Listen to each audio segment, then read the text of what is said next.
Graphs finding the midpoint of a line segment. Consider the line segments drawn on the diagram below. We're going to find the midpoint of each line. So for the first one, which is this one just here, we can see going from one end to the other is 4 squares across and 6 squares up. Therefore, going from one end to the middle is 2 units right and 3 units up. So we're going from this point here to the middle would be 2, and then 1, 2, 3. So it would be just here. The second line is horizontal, and it's just 6 units across. So halfway is 3 units across. The next line is vertical, so just 4 units up from the bottom. So halfway is 2 units up. So now consider the final line. If I start at this end, I go 3 units right and 8 units down. So halfway would be 1.5 units and then 4 units down, which would be just here.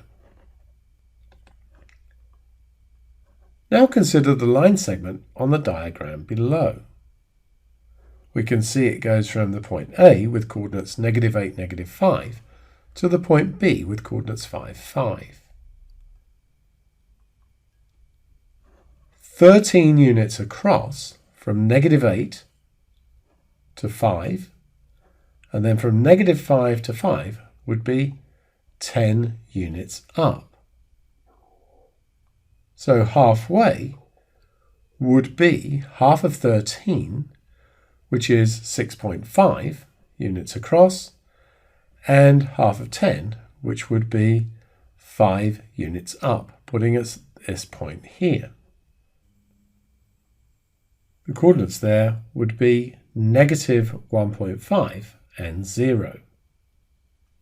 The question is, can we find the midpoint without having the diagram and counting squares? Indeed we can. All we need to do is average the x-coordinates and average the y-coordinates. So here my x-coordinates are -8 and 5, so to average them I add them and divide by 2, and the y-coordinates are -5 and 5, so to average those I add them and divide by 2. So this is the average of the x-coordinates and the average of the y-coordinates, or strictly speaking, the mean. That gives me -3 divided by 2 and 0 divided by 2, which puts me at -1.5, 0. So we didn't need the graph. We can use this technique of averaging the coordinates.